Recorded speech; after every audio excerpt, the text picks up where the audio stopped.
Halo semuanya, kembali lagi bersama saya Madianto. Kali ini kita akan membahas tentang pengingat untukmu yang mulai terbuai dengan kebiasaan boros. Perilaku boros memang menjadi kebiasaan yang dianggap wajar kalau melihat lingkungan sekitar. Tentu kita sudah tidak asing lagi dengan banyaknya orang yang menghambur-hamburkan uangnya untuk hal-hal yang tidak penting. Baik itu untuk sekedar foya-foya maupun menuruti keinginan sesaat. Padahal perilaku boros kalau tidak segera dihentikan akan sangat berbahaya bagi kestabilan finansial. Cepat atau lambat, kondisi keuanganmu pasti akan terganggu. Agar hal ini tidak berkelanjutan, berikut pengingat untukmu yang mulai terbuai dengan kebiasaan boros. Yang pertama, boros sama saja dengan kamu berenang-renang ke hulu, berakit-rakit kemudian. Ungkapan peribahasa satu ini tentu sudah cukup sering kamu dengar. Siapa yang tidak tahu dengan nasihat berakit-rakit ke hulu, berenang-renang ke tepian. Bersakit-sakit dahulu, bersenang-senang kemudian. Tapi tunggu dulu, bagaimana kalau sebaris nasihat tersebut kemudian dibalik?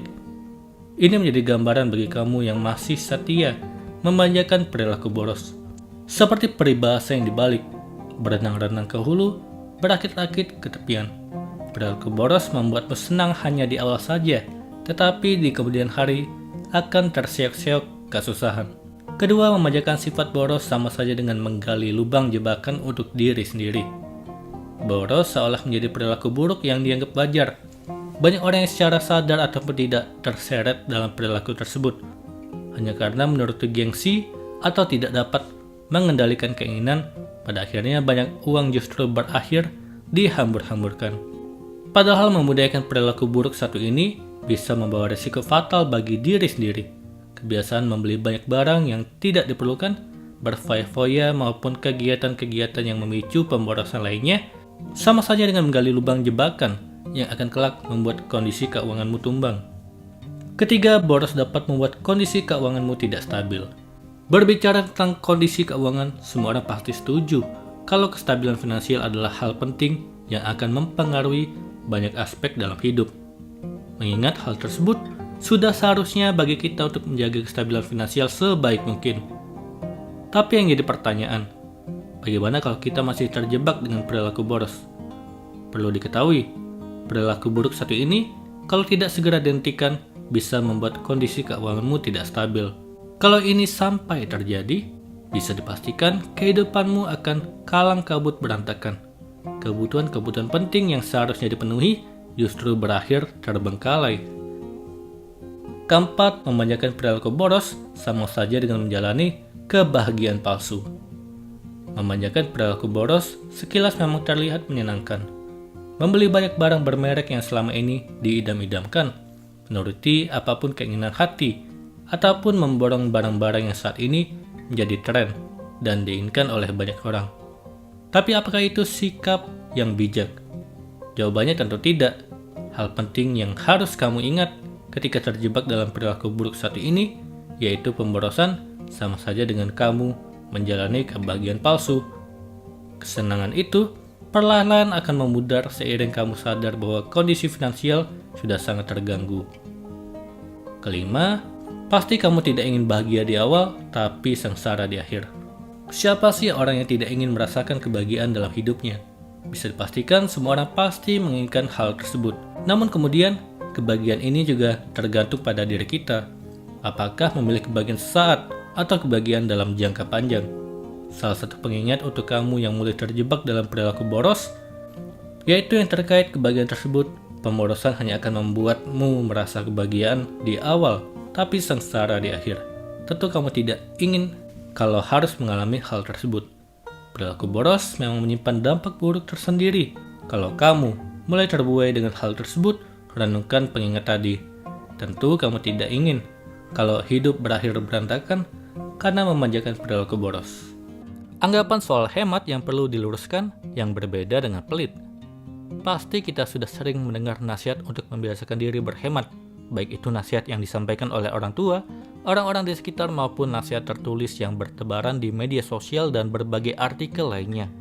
Tapi pada faktanya, masih banyak orang yang memandang sebelah mata akan hal tersebut.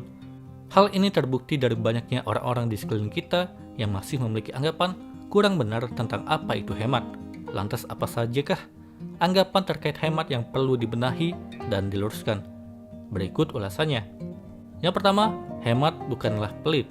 Tentu kita sudah tidak asing dengan istilah ini, yaitu hemat dan pelit.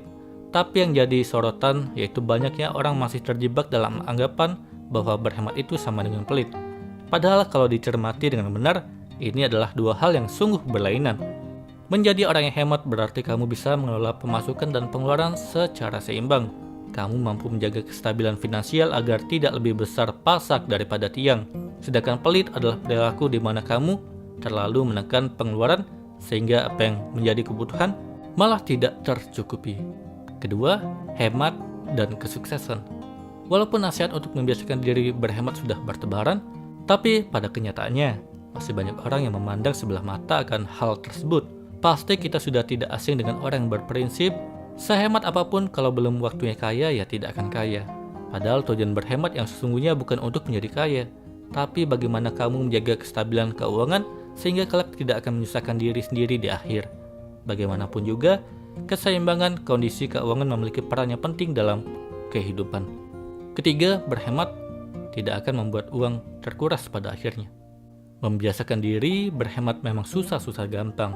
Apalagi kalau ada anggapan bahwa berhemat ataupun tidak pada akhirnya uang akan habis berkuras. Dengan alasan tersebut, pada akhirnya banyak di antara kita yang memilih menghambur-hamburkan uang. Kondisi ini memang terlihat miris. Bagaimanapun juga berhemat bukanlah keputusan yang salah. Walaupun kelak uang tersebut akan terkuras, tapi setidaknya itu terkuras untuk sesuatu yang penting dan berharga. Bukan terkuras untuk hal yang hanya akan berakhir sia-sia. Keempat, hemat akan menyiksa diri sendiri. Memang tidak dapat dipungkiri kalau anggapan yang kurang sesuai terkait apa itu hemat masih bertebaran. Selain beranggapan kalau hemat sama saja dengan pelit, sebagian orang lainnya beranggapan kalau hemat sama saja dengan menyiksa diri. Tentu ini menjadi anggapan yang harus diluruskan. Berhemat tidak akan menyiksa diri sendiri. Kamu mengatur pemasukan dan pengeluaran secara cermat agar kelak tidak akan kesusahan di akhir. Bukankah lebih menyedihkan kalau ada kebutuhan penting dan mendesak tapi uang sudah tidak tersisa? Kelima, berhemat membuat kita dapat memahami dan menikmati hidup. Siapa yang tidak ingin menikmati hidup? Bisa dipastikan semua orang menginginkannya. Tapi sayangnya hal ini sedikit terpengaruh oleh anggapan hemat yang kurang sesuai. Masih cukup banyak orang yang beranggapan kalau hemat sama saja dengan membatasi kesempatan untuk menikmati hidup. Padahal itu tidak benar adanya. Berhemat justru merupakan cara menikmati hidup yang sebenarnya. Kamu menjaga kenikmatan hidup yang ada agar tidak hanya bertahan dan bisa dinikmati dalam jangka pendek, tapi dalam jangka panjang. Anggapan yang keliru terkait hemat seringkali menjebak kita dalam gaya hidup boros dan konsumtif. Tapi setelah mengetahui 5 penjelasan tadi, apakah kamu masih ragu untuk mulai berhemat? Pikirkanlah baik-baik. Semoga ini bermanfaat. Sekian dan terima kasih.